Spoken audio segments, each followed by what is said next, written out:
back, everybody. So today we're going to have the next tasting of my Citra Amarillo 2-row beer. Now this is the second series in my 2-hop series. The first full series was Cascade Centennial, and then I wanted to move on and use 2 different hops. I haven't brewed any more since these 2 just because my brain's been going left and right, and I do think from all of the ones from the first batch, I got to thinking, is somebody really going to only use one malt? So I wanted to take a look at that and see if I could get like a base I'm just saying like 80% 2-row, 10% this, and then, or 20% that, then as I make the beers, maybe change out some percentages and just try different malts. So they're good drinking beers, but it's not something I don't think people would make in a 5-gallon batch just to drink. I think the purpose of doing all those was just to see how the hops played. And I wanted to get into doing series that you could actually make and enjoy. And some of those, like the oats. Who's going to add, half a pound of oats to a 1.25 gallon batch going into the carboy? Yes, it's a good experience to see what it is, but I think actually making a real recipe and then tweaking that 20 times is better. So that's why I still haven't made any more of this series of beers. I've been actually making a whole bunch of rye IPAs, and I think I brewed 6 so far. So we'll get to those here in about a half a month into May, halfway through May sometime I think, is when those will be ready. So we'll see how that goes, and we might play around with that a little bit more. Like I said, I've got 6. They all use US05, so I was going to make 3 or 4 more using US04, then maybe some Bell's yeast and whatever else I can find. So enough of that, let's get to this. So a small gallon batch, 1.25 gallons going into the carboy. This did use 2 pounds, 8 ounces of 2-row.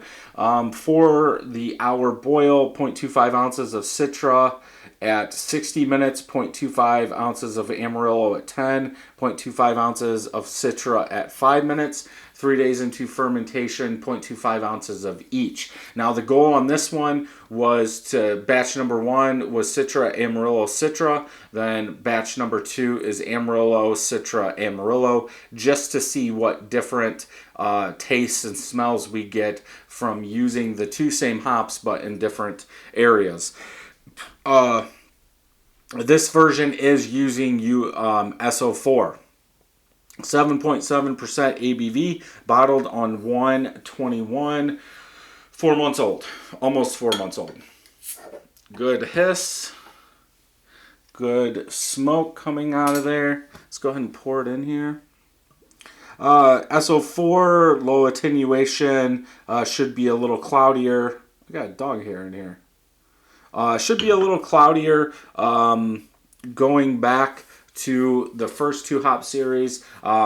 Maybe a little bit more citrus comes through using S04 versus US05. Not really much of a head. I did use 4 carbonation tablets, the small pearls in there. White head, what I do have, not even a quarter finger in there. Color. Yeah, somewhat hazy yellow. I would say a dull, bright yellow. A bright, dull yellow. Not bright yellow.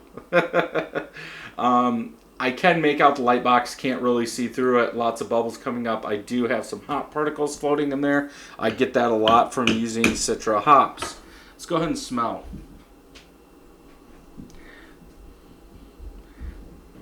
Very juicy fruit coming off. Papaya, mango, more than anything.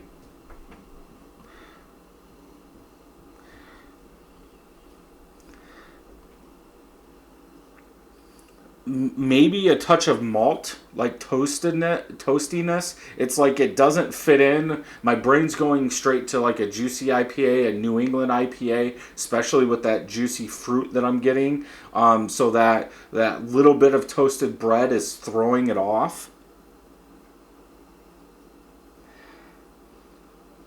Maybe a little bit more citrus as you keep smelling it. It's airing out. But yeah, that juicy fruit, papaya, mango is what I'm going to go with. Let's go ahead and taste. My mouth's watering.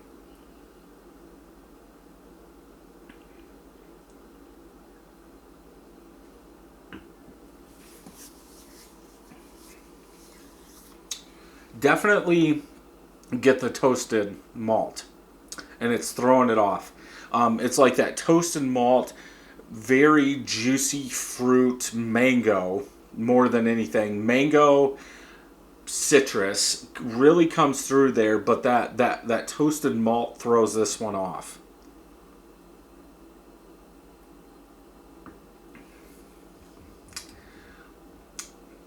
It's a little too much. That maltiness. Is it a drain pour? No. It's just my brain with those smells and those tastes that I know I'm getting.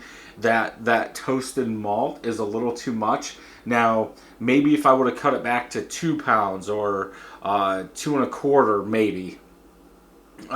You wouldn't have got that toasted malt. Now it is 4 months old, like I said, almost 4 months old. Could the hops have went down? Yes.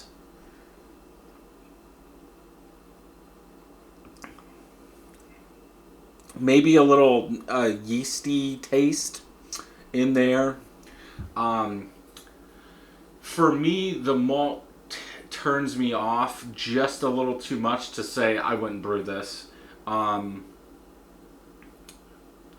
the aftertaste is more citrus. Like the lingering aftertaste is more citrus. Body's fine, medium, maybe a touch overcarbed, which it doesn't really look like, but it sure does taste like it's overcarbed. That, yeah, just I think it's just a little too much of that maltiness, like I've said. Got it in my beard. Um, I wouldn't brew this again. I will have a side by side of this and beer number 2 in this series. We'll see if that one has that same toasted bread quality maltiness in there. But yeah, for the most part, I would drink it. I would not brew it. So if you enjoyed this homebrew video, check some more homebrews out over here. And until next time, happy brewing.